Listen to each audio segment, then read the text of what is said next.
Everyone, welcome to my YouTube channel study दौर। Vision IAS current affair magazine आपको बहुत लोग सजेस्ट किए होंगे कि ये पढ़ो बीपीएससी यूपीएससी के लिए। ठीक है, आप पढ़ते भी होंगे, कोई आपका फ़ोटोकॉपी लेके आता होगा इसका, कोई नेट से ही पढ़ता होगा। लेकिन और इम्पॉर्टेंट टॉपिक भी बहुत कोई बताते हैं कि ये पढ़ लीजिए, ये इम्पॉर्टेंट है, लेकिन कोई ये नहीं बताया कि इसको कैसे पढ़ना और इसको यूज कैसे करना है मेंस आंसर राइटिंग में। तो चलिए आज वीडियो की शुरुआत करते हैं और मैं इसको बताती हूँ आपको कि इसको कहाँ और कैसे कैसे यूज करना है। इंपॉर्टेंट टॉपिक्स तो आपको कहीं बहुत जगह से आपको मिल जाएंगे, लेकिन मैं बताती हूँ कि इसको यूज कैसे करेंगे। ठीक है, तो चलिए स्टार्ट करते हैं। जैसे ये देखिए, ये विजन आईएएस का मैगज़ीन है जनवरी 2025 का। ठीक है, अब देखिए, अब ऐसे तो देखिएगा तो आपको सभी इम्पॉर्टेंट लगेगा। और ये पूरा देखिए कितने पेज का है, 181 पेजेस का है। ठीक है, तो ऐसे तो आप पढ़ने बैठ गए तो 181 पेजेस से देख लीजिए कितना हो जाएगा। ठीक है, तो वो तो इम्पॉर्टेंट पॉइंट्स आपको बहुत जगह मिल जाएंगे कि इम्पॉर्टेंट टॉपिक कौन कौन से पढ़ने हैं, लेकिन उसके साथ मैं आपको बताती हूँ कि क्या और कहाँ काम आएंगे। अब जैसे ये देखिए, ये आपका टॉपिक है पॉलिटी एंड गवर्नेंस का, यानी राज्य व्यवस्था और शासन। ठीक है, सिंपल लैंग्वेज में पॉलिटी आपका है। अब पॉलिटी में देखेंगे, ये देखिए सहकारिता यानी कोऑपरेटिव सोसाइटी जो है, इसको हम पढ़ेंगे। लेकिन इसको साथ में क्या करेंगे कि आपके पास अगर बीपीएससी और यूपीएससी की तैयारी करते हैं तो ऑफकोर्स आपके पास लक्ष्मीकांत बुक होंगे। ठीक है, तो क्या करिए कि आप सहकारिता टॉपिक उठाइए, इसमें करेंट में देख लीजिए क्या चर्चा में है, और इसको साथ में आप लक्ष्मीकांत से उसी वक्त कवर कर लीजिए। इससे क्या होगा कि आपका पीटी और मेंस और करेंट तीनों पोर्शन आपका एक साथ कंप्लीट हो जाएगा कि सहकारिता के मामले में अभी क्या करेंट में चर्चा में है, क्या हुआ है, कोई नया आर्टिकल जुड़ा है या कोई संशोधन हुआ है, क्या हुआ है, ये आपको इससे क्लियर हो जाएगा। ठीक है, और साथ में बेसिक जो सहकारिता है क्या, किस आर्टिकल में था, किस में जोड़ा गया, ठीक है, ये किस लिए बनाया गया, ये सब आपको लक्ष्मीकांत से कवर हो जाएगा।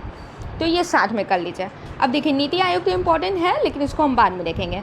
फिर सेकंड टॉपिक है लोकपाल और लोकायुक्त, इसको भी हम देख सकते हैं आपका। ठीक है, लक्ष्मीकांत से भारतीय निर्वाचन आयोग,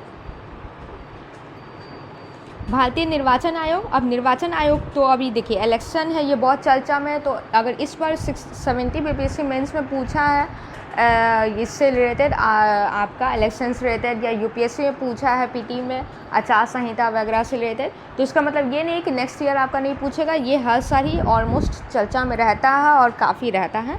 इससे भारतीय निर्वाचन आयोग को बहुत अच्छे से हम लोग कर लेंगे इसको। ठीक है, दोनों से। फिर नेक्स्ट, और इस पर एक प्रॉपर नोट्स बना लीजिएगा। इसमें प्रॉपर आप एक नोट्स बनाइएगा, टॉपिक दीजिएगा भारतीय निर्वाचन आयोग, पहले बेसिक क्या है निर्वाचन आयोग, कैसे लिखना है वो लिखिएगा, और फिर करंट में उसमें क्या चेंजेस आए हैं उसको ऐड ऑन कर लीजिएगा। ठीक है, फिर आप देखते हैं एक और इसमें टॉपिक है न्याय तक पहुँच का अधिकार। ठीक है, इसको आर्टिकल 19 में डाला गया है, 19 में इसमें ये किया गया है, इसको आप देख लीजिएगा। फिर ऐसे आपके शॉर्ट में तो बहुत सारे आपके न्यूज़ में आएंगे। चलिए अब आपको हम ये इधर देखते हैं। ये तो हो गया आपका सिंपल पॉलिटी में, तो आपको पता है कि पॉलिटी में ही लिखना है। अब हम इकनॉमी का बात करते हैं। इकनॉमी में ये सब तो देखिए आपका पीटी से रिलेटेड है, लेकिन यहाँ पे हम देखेंगे आपका एक टॉपिक खाद्य असुरक्षा को कम करने में व्यापार की भूमिका। अब ये देखिए, ये मेंस पॉइंट ऑफ व्यू से बहुत इम्पॉर्टेंट है। इसको आप ज्योग्राफी प्लस इकोनॉमिक्स जो सेक्शन आपका जीएस पेपर 2 आता है, उसमें आपका ज्योग्राफी प्लस इकोनॉमिक्स, तो ये आपका उसमें काम आएगा। अब इसका खाद्य असुरक्षा यानी जो है, तो फूड सिक्योरिटी पर क्या है उसको जानेंगे। ठीक है, फूड सिक्योरिटी, खाद्य सुरक्षा क्या है उसको जानेंगे, जो कि आपका ज्योग्राफी एनसीईआरटी जो मैं पढ़ने के लिए देती हूँ डेली टारगेट, उसमें आपको मिल जाएगा। तो फूड सिक्योरिटी पर जानिए उसमें क्या क्या है।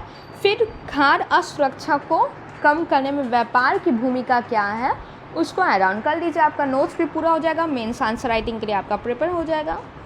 ठीक है, फिर नेक्स्ट आपका है, इस पर फिर हम नहीं जाएंगे, ये सब पीटी पॉइंट ऑफ व्यू से है। फिर इस पर आते हैं, चलिए फिर आपको मैं एक और बताती हूँ। अब देखिए इन्वायरमेंट में भी लगेगा कि सब इम्पॉर्टेंट ही है, लेकिन मेंस पॉइंट ऑफ व्यू से मैं बताती हूँ आपको।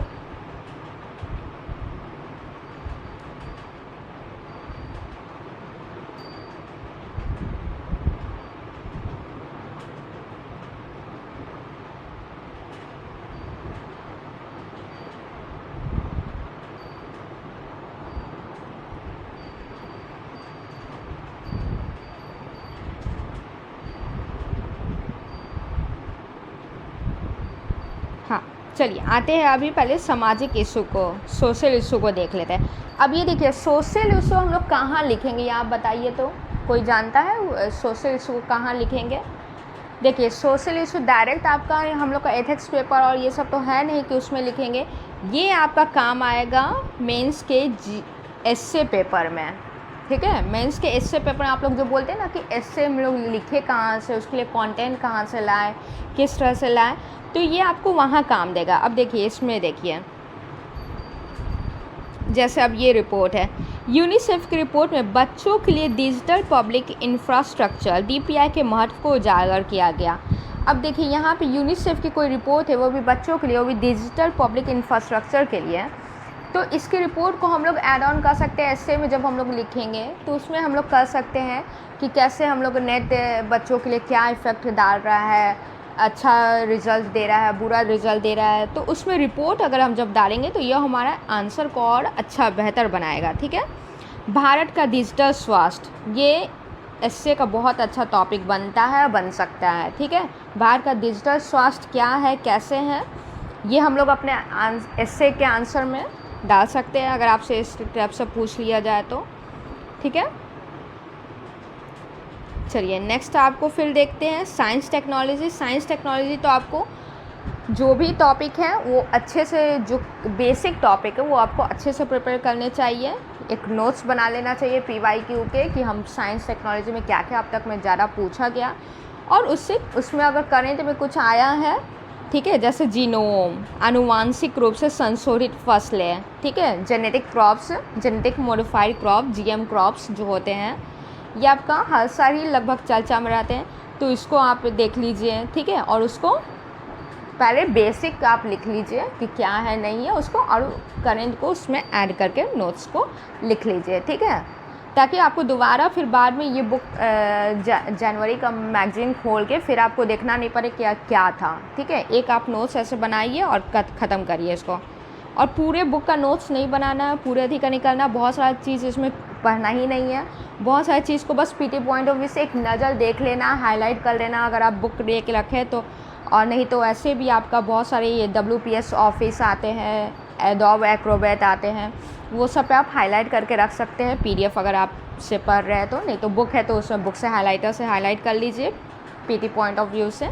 बाकी जो मैं बता रही हूँ मेंस पॉइंट ऑफ व्यू से, वो उसको आप नोट्स बना के रख लीजिए, ठीक है।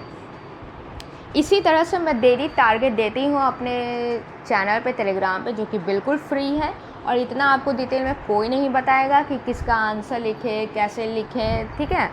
आंसर लिखना तो शायद कोई सिखा भी दे, लेकिन किसका किस नहीं लिखे, किसका लिखे, कहाँ से शुरुआत करें, इतना कोई नहीं बताएगा। तो मैं डेली टारगेट के साथ बिल्कुल फ्री, अभी फ्री ऑफ कॉस्ट है, तो इसमें आपको बताती हूँ एकदम। NCERT हमारा मॉडर्न ख़त्म हो गया है, आपका मेरी ये ख़त्म हो गया, एंशियंट ख़त्म हो गया, मॉडर्न ख़त्म हो गया NCERT में।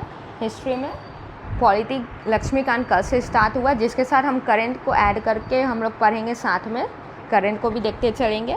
तो आप चाहें तो मेरे टेलीग्राम चैनल से जुड़ सकते हैं, जिसका नेम सेम स्टडी डॉल है, ठीक है। तो मिलते हैं नेक्स्ट वीडियो में, और अगर आपको कोई भी सजेशन चाहिए देना है मेरे वीडियो के लिए, या कोई भी डाउट है टारगेट को लेके, या कोई भी कुछ भी को लेके, तो आप कमेंट ज़रूर कर सकते हैं।